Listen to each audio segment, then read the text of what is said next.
Hello friend, welcome back to my YouTube channel. आज हम पढ़ेंगे साइंस का 5th चैप्टर पदार्थों का पृथक्करण। हमारे दैनिक जीवन में हम ऐसे बहुत से उदाहरण देखते हैं जिनमें हम पदार्थों के किसी मिश्रण से पदार्थों को पृथक करते हुए देखते हैं। चाय बनाते समय चाय की पत्तियों को द्रव से चालनी और छलनी द्वारा पृथक किया जाता है। फसल कटाई के पश्चात अनाज को भूसे से पृथक करते हैं। मक्खन को पृथक करने के लिए दूध या दही का मंथन करते हैं। जैसा कि हमने अध्याय 3 में सीखा है कि रेशों में बीजों को पृथक करने के लिए हम कपास को ओढ़ते हैं। कदाचित आपने नमकीन, दलिया तथा पोहा खाया होगा। यदि आपने यह पाया होगा कि इसमें मिर्च है तो खाने से पहले उन्हें सावधानी पूर्वक बाहर निकाल दिया होगा। कल्पना कीजिए कि एक टोकरी में आम और अमरूद भरे हुए हैं। आपसे इन्हें पृथक करने के लिए कहा गया है, तो आप क्या करेंगे? इसके लिए आप एक प्रकार के फलों को उठाकर किसी पृथक बर्तन में रख देंगे। क्या यह सही है? ऐसा करना सरल प्रतीत होता है, परंतु यदि पृथक किए जाने वाले पदार्थ आम या अमरूदों की तुलना में बहुत छोटे हो तो उन्हें पृथक करने के लिए क्या करना होगा? कल्पना कीजिए यदि आपको रेत और नमक के मिश्रण से भरा कोई गिलास दिया जाता है, तो मिश्रण से रेत के कणों को हाथ से बीनकर पृथक करने की सोचना भी असंभव है। पहली यह जानना चाहती है कि ऐसे पदार्थों को पृथक करने के लिए हमें आवश्यकता ही क्यों होती है। सारणी 5.1 के कॉलम 1 में पृथक्करण के कुछ प्रक्रम दिए हैं। पृथक करने का उद्देश्य और अवयवों को पृथक करने के ढंगों को कॉलम 2 और 3 में दिया गया है। तथापि कॉलम 2 और 3 में दी गई अव्यवस्थित सूचना है। क्या आप प्रत्येक प्रक्रम का उसके उद्देश्य तथा पृथक्कृत अवयवों के उपयोग के ढंग से मिलान कर सकते हैं? हम देखते हैं कि किसी पदार्थ का उपयोग करने से पहले हमें उसमें मिश्रित हानिकारक तथा अनुपयोगी पदार्थों को पृथक करने की आवश्यकता होती है। कभी कभी हम उपयोगी पदार्थों को भी पृथक करते हैं जिनकी हमें अलग से उपयोग करने की आवश्यकता होती है। पृथक किए जाने वाले पदार्थों के कणों के आमाप अथवा द्रव भिन्न हो सकते हैं। ये पदार्थों की 3 अवस्थाएं जैसे ठोस, द्रव और गैस में से कोई भी हो सकती है। इसीलिए हम किन्हीं पदार्थों के ऐसे मिश्रण का पृथक्करण कैसे करते हैं जिनके गुणधर्म में अत्यधिक भिन्नता है। पृथक्करण की विधियाँ। अब हम पदार्थों के पृथक्करण की कुछ साधारण विधियाँ का उल्लेख करेंगे। इनमें से कई विधियों का उपयोग आपने अपने दैनिक क्रियाकलाप में किया होगा। क्रियाकलाप: दुकान से खरीदे गए अनाज का एक पैकेट कक्षा में लाइए। अब अनाज को कागज़ को शीट पर फैलाइए। क्या आप कागज़ पर एक ही प्रकार के अन्य कण पाते हैं? क्या इसमें प्रत्येक के टुकड़े भूसी, टूटे हुए अन्न कण तथा अन्य खाद्य कण हैं? अब अपने हाथ से पत्थर के टुकड़े, भूसे तथा अन्य अन्न कणों को इससे पृथक कीजिए। हस्तचयन की इस विधि का उपयोग गेहूँ, चावल तथा दालों से कुछ बड़े मिट्टी के कणों, पत्थर तथा भूसे को पृथक करने में किया जा सकता है। ऐसी अशुद्धियों की मात्रा प्राय बहुत अधिक नहीं होती है। ऐसी स्थितियों में हस्तचयन द्वारा पदार्थों को पृथक करना एक सुविधाजनक विधि लगती है। थ्रेशिंग: आपने खेत तथा खलिहानों में गेहूं या चावल की सूखी डंडियां के गट्ठर देखे होंगे। सूखे पौधों में अनाज को अलग करने से पहले धूप में सुखाया जाता है। प्रत्येक सूखे पौधे की डंडी पर अनकण लगे होते हैं। खेतों में रखे सैकड़ों गट्ठरों पर अनेक अनकणों की संख्या की कल्पना कीजिए। किसान अनकणों को सूखे पौधों के इतने गट्ठरों से अनाज को कैसे पृथक करते हैं? आमों तथा अमरूदों को वृक्षों से तोड़ा जा सकता है, परंतु अनकण आम और अमरूदों की तुलना में बहुत छोटे हैं, इसलिए इनको इनकी डंडियों से तोड़ना असंभव होगा। अनकणों को उनकी डंडियों से कैसे पृथक किया जाता है? सूखे पौधों की डंडियों से अनकणों तथा अनाज को पृथक करने के प्रक्रम को थ्रेशिंग कहते हैं। इस प्रक्रम में डंडियों को पीटकर अनकणों को पृथक किया जाता है। कभी कभी थ्रेशिंग का कार्य बैलों की सहायता से भी किया जाता है। अत्यधिक मात्रा के अनकणों को डंडियों से पृथक करने के लिए थ्रेशिंग मशीनों का उपयोग भी किया जाता है। सूखे रेत और लकड़ी के बुरादे अथवा सूखी पत्तियों के पाउडर का एक मिश्रण बनाइए। इस मिश्रण को किसी प्लेट तथा समाचार पत्र के ऊपर रखिए। मिश्रण को ध्यान से देखिए। क्या आप दोनों अवयवों को आसानी से पृथक कर सकते हैं? क्या दोनों अवयवों के कणों के आमाप समान हैं? क्या हस्तचयन द्वारा इन अवयवों को पृथक करना संभव है? अब आप इस मिश्रण को खुले मैदान में ले जाइए तथा किसी ऊंचे समतल स्थान पर खड़े हो जाइए। मिश्रण को प्लेट अथवा समाचार पत्र पर रखिए। जिस प्लेट अथवा समाचार पत्र पर मिश्रण रखा है उसे पकड़कर हवा में कंधे की ऊंचाई तक ले जाकर थोड़ा सा टेढ़ा कीजिए ताकि मिश्रण धीरे धीरे नीचे फिसले। क्या होता है? क्या दोनों अवयव रेत एवं बुरादा या सूखी पत्तियों का पाउडर एक ही स्थान पर गिरते हैं? क्या कोई अवयव ऐसा है जो वायु द्वारा दूर उड़कर गिरता है? क्या वायु मिश्रण के दोनों अवयवों को पृथक करने में सफल हुई है? किसी मिश्रण के अवयवों को इस प्रकार पृथक करने की विधि निष्पावन कहलाती है। निष्पावन का उपयोग पवनों अथवा वायु के झोंकों द्वारा मिश्रण से भारी तथा हल्के अवयवों को पृथक करने में किया जाता है।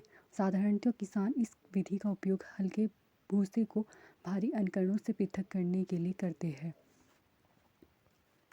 भूसे के हल्के कण पवन के साथ उड़कर दूर एकत्र हो जाते हैं, जबकि भारी अनकण पृथक होकर निष्पावन प्लेटफॉर्म के निकट एक ढेर बना लेते हैं। अलग हुए भूसे को पशुओं के चारे सहित अन्य कई प्रयोजनों में प्रयोग किया जाता है। चालन। कभी कभी हमें आटे से व्यंजन बनाने की इच्छा होती है। हमें इसमें उपस्थित चोकर अथवा अन्य अशुद्धियों को पृथक करने की आवश्यकता होती है। तब हम क्या करते हैं? इसके लिए हम चालनी छन्नी का उपयोग करते हैं तथा उसमें आटा डालते हैं। आटे के छोटे कण चालनी के छिद्रों द्वारा निकल जाते हैं, जबकि बड़ी अशुद्धियाँ चालनी में रह जाती हैं। प्राय आटे की मील में गेहूं को पीसने से पहले पत्थरों तथा भूसे जैसी अशुद्धियों को हटाया जाता है। साधारणतः गेहूं की बोरी को एक तिरछी चालनी पर डाला जाता है। चालन द्वारा पत्थर, डंडियाँ तथा भूसा जो निष्पावन तथा थ्रेशिंग के बाद गेहूं में रह जाता है को दूर किया जाता है। आपने इसी प्रकार के बड़े बड़े चालनों को भवन निर्माण वाले स्थानों पर रेत से कंकड़ तथा पत्थर पृथक करने के लिए उपयोग में लाते हुए देखा होगा। कक्षा में एक चालनी तथा थोड़ा सा आटा घर से लाइए। चालन द्वारा आटे से अशुद्धियों को पृथक कीजिए। अब चाक का पाउडर बनाइए तथा उसको आटे के साथ मिलाइए। इस मिश्रण का चालन कीजिए। क्या हम चालन द्वारा चाक पाउडर अथवा आटा पृथक कर सकते हैं? चालन विधि का उपयोग मिश्रण के दो ऐसे अवयवों जिनकी आमापों में अंतर हो को पृथक करने में किया जाता है। अवसादन, निस्तारण और निस्यंदन। कभी कभी मिश्रण के अवयवों को निष्पावन अथवा हस्तचयन द्वारा पृथक करना संभव नहीं होता है। उदाहरण के लिए चावल तथा दाल में धूल, मिट्टी जैसे हल्के कण हो सकते हैं। चावल तथा दालों को पकाने से पहले इस प्रकार की अशुद्धियाँ कैसे पृथक करते हैं? प्राय पकाने से पहले चावल या दालों को जल से धोया जाता है। जब आप चावल या दाल में जल डालते हैं तथा उन पर चिपकी हुई अशुद्धियाँ जैसे धूल के कण पृथक हो जाते हैं। ये अशुद्धियाँ जल में चली जाती है। अब सोचिए, बर्तन की तली में कौन डूबेगा, चावल या धूल? क्यों? क्या आपने देखा है कि बर्तन को थोड़ा सा टेढ़ा करके जल को बाहर गिराया जाता है। मिश्रण में जल मिलाने पर भारी अवयवों के नीचे तली में बैठ जाने के प्रक्रम को अवसादन कहते हैं। अवसादित मिश्रण को बिना हिलाए जल को मिट्टी सहित उड़ेलने की क्रिया को निस्तारण कहते हैं। आइए अब हम ऐसे अन्य मिश्रणों का पता लगाते हैं जिसमें अवयवों को अवसादन तथा निस्तारण विधि द्वारा पृथक किया जा सकता है। यही सिद्धांत ऐसे द्रवों के मिश्रण को पृथक करने में भी उपयोग में लाया जाता है जो आपस में मिश्रित नहीं होते। उदाहरण के लिए तेल तथा जल को उनके मिश्रण से इसी विधि द्वारा पृथक किया जा सकता है। यदि द्रव के ऐसे मिश्रणों को कुछ समय के लिए रखा रहने दिया जाए तो वे दो पृथक पृथक परतों में बढ़ जाते हैं। इसके बाद वह अवयव ऊपरी परत बनाता है, उसे निस्तारण द्वारा पृथक कर सकते हैं। आइए फिर से ठोस और द्रव के किसी मिश्रण पर विचार करें। चाय तैयार करने के बाद आप चाय की पत्तियां पृथक करने के लिए क्या करते हैं? अक्सर आप चालनी छन्नी का उपयोग करते हैं। आइए निस्तारण विधि का उपयोग करके देखें। इसके द्वारा कुछ सहायता मिलती है, परंतु क्या आपको चाय में कुछ पत्तियां अब भी मिलती है? अब चाय को एक छन्नी में डाल दीजिए। क्या चाय की सारी पत्तियां छन्नी में रह जाती है? इस प्रक्रम को निस्यंदन, फिल्टर करना कहते हैं। अब सोचिए, तैयार चाय से चाय की पत्तियां पृथक करने में निस्तारण और निस्यंदन में से कौन सी विधि अच्छी है? आइए अब हम अपने उपयोग में आने वाले जल के उदाहरण पर विचार करते हैं। क्या हम सभी को हर समय पीने के लिए सुरक्षित जल मिलता है? कभी कभी नलों में गंदा जल प्राप्त होता है। तालाबों तथा नदियों से एकत्रित किया गया जल भी पंकिल हो सकता है, विशेषकर बरसात के बाद। आइए अब हम यह देखें कि क्या हम पृथक्करण की कुछ विधियों द्वारा जल से मिट्टी जैसे अविलेय अशुद्धियाँ दूर कर सकते हैं। तालाब या नदी का पंकिल जल लीजिए। यदि यह ना मिल सके तो एक गिलास जल में थोड़ी मिट्टी मिला दें। इसे आधे घंटे के लिए छोड़ दें। जल का सावधानीपूर्वक प्रेक्षण कीजिए तथा अपने प्रेक्षणों को लिखिए। क्या गिलास की तली में कुछ मिट्टी बैठ गई है? ऐसा क्यों हुआ है? इस प्रक्रम को आप क्या कहेंगे? अब जल को बिना हिलाए गिलास को थोड़ा तिरछा कीजिए। इस गिलास के ऊपर के जल को दूसरे गिलास में उड़ेलिए। आप इस प्रक्रम को क्या कहेंगे? क्या दूसरे गिलास का जल अब भी पंकिल अथवा भूरे रंग का है? अब उसका निस्यंदन कीजिए। क्या चाय वाली छन्नी ने यह कार्य किया? आइए कपड़े की सहायता से जल को निस्यंदन करने का प्रयास करते हैं। कपड़े के टुकड़े में बुने हुए धागों के बीच में छोटे छोटे छिद्र अथवा रंध्र होते हैं। कपड़े के इन्हीं छिद्रों का उपयोग निस्यंदक के रूप में किया जा सकता है। यदि जल अब भी गंदला है तो अशुद्धियों को फिल्टर पत्र द्वारा निस्यंदित कर सकते हैं, जिसमें और भी छोटे रंध्र हो सकते हैं। फिल्टर पत्र एक ऐसा निस्यंदक होता है जिसमें अत्यंत सूक्ष्म छिद्र होते हैं। फिल्टर पत्र के उपयोग से संबंधित विभिन्न चरण दर्शाए गए हैं 5.9 चित्र में। फिल्टर पत्र को शंकु के रूप में मोड़कर कीप में लगा दिया जाता है। इसके पश्चात मिश्रण को फिल्टर पत्र के ऊपर उड़ेलते हैं। मिश्रण के ठोस कण इसके छिद्रों से नहीं गुजर पाते तथा फिल्टर पत्र पर ही रह जाते हैं। साधारणतः फलों और सब्जियों के रसों को पीने से पहले उनसे बीजों तथा ठोस कणों को पृथक किया जाता है। निस्यंदन विधि का उपयोग घरों पर पनीर बनाने में होता है। आपने देखा होगा कि पनीर बनाने के लिए दूध को उबालने से पहले उसमें नींबू का रस मिलाया जाता है। इससे पनीर के ठोस कणों तथा द्रव का मिश्रण प्राप्त होता है। पनीर को इस मिश्रण से कपड़े या छन्नी से फिल्टर करके पृथक किया जाता है। एक बीकर में थोड़ा सा जल लेकर उसमें 2 चम्मच नमक डालिए तथा अच्छी तरह हिलाइए। क्या आप जल के रंग में कोई परिवर्तन देखते हैं? हिलाने के बाद क्या आप बीकर में कोई नमक देखते हो? नमक के जल से भरे बीकर को गर्म कीजिए। जल को उबलकर उड़ने दीजिए। बीकर में क्या बचता है? इस क्रियाकलाप में हमने मिश्रण में जल तथा नमक को पृथक करने के लिए वाष्पन की प्रक्रिया का प्रयोग किया है।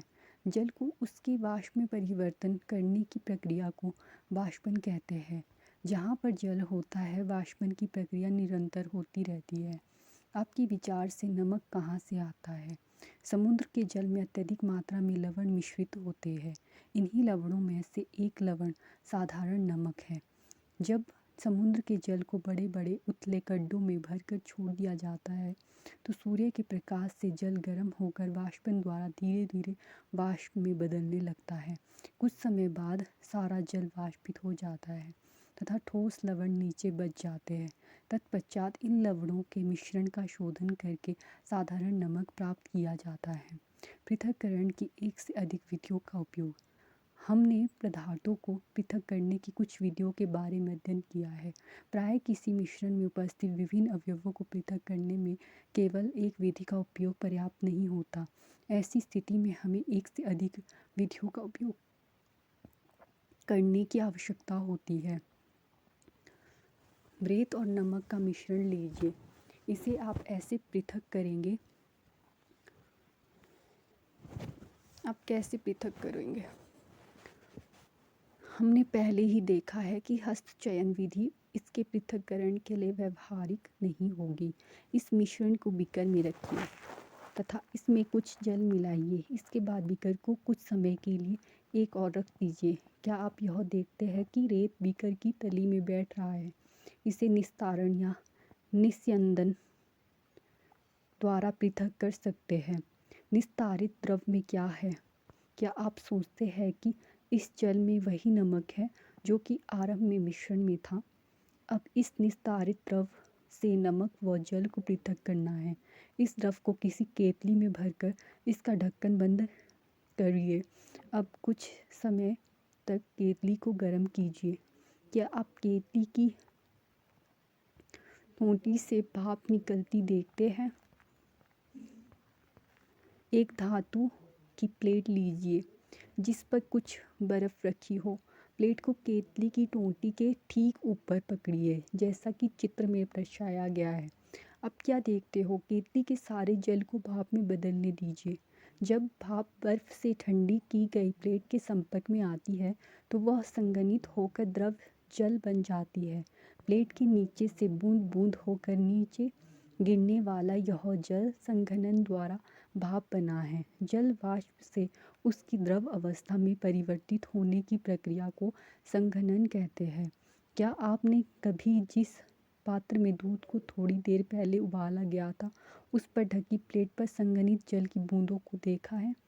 जब सारा जल वाष्पित हो जाता है तो फिर केतली में पीछे क्या छूट जाता है?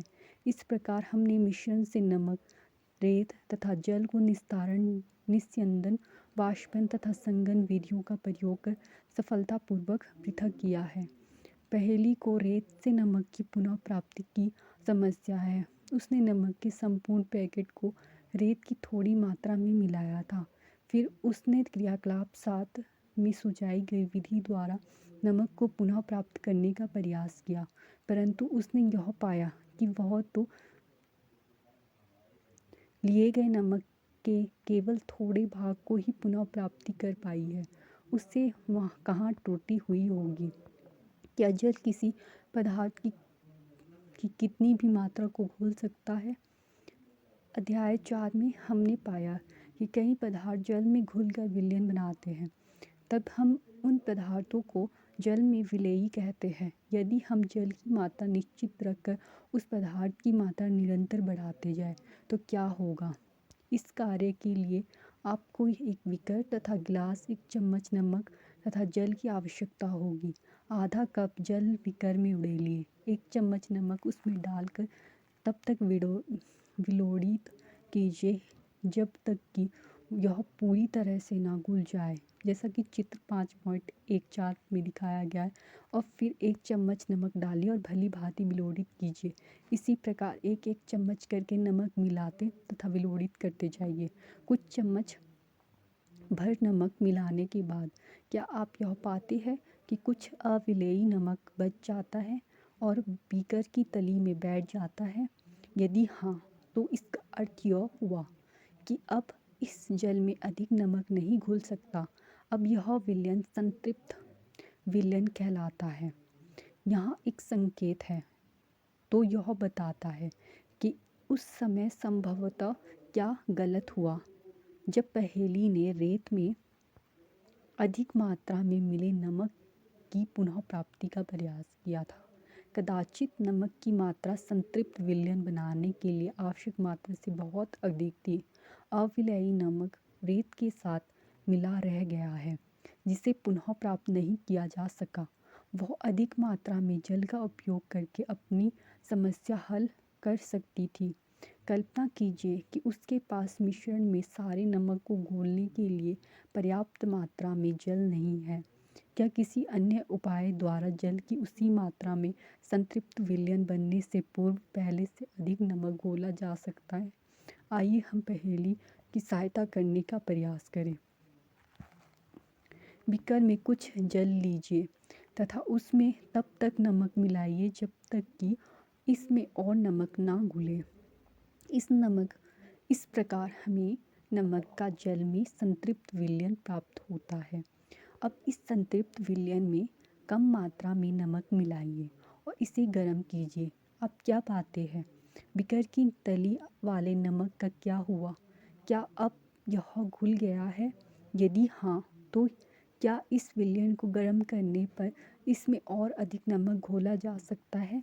इस गर्म विलयन को ठंडा होने दीजिए कि तली में नमक पुनः बैठता दिखाई देता है। यह क्रियाकलाप सुझाता है कि गर्म करने पर नमक की अधिक मात्रा घोली जा सकती है। क्या जल में विभिन्न विलय पदार्थों की समान मात्रा घुलती है? आइए पता लगाते हैं। 2 गिलास लीजिए और प्रत्येक में आधा कप पानी भरिए। 1 गिलास में 1 चम्मच नमक मिलाइए और तब तक विलोड़ित कीजिए जब तक कि वह घुल ना जाए। 1-1 चम्मच नमक की मात्रा विलयन संतृप्त होने तक डालते जाइए। नमक के चम्मचों की संख्या जो कि घोली गई है को सारणी 5.2 में लिखिए। अब इस क्रियाकलाप को चीनी से दोहराइए।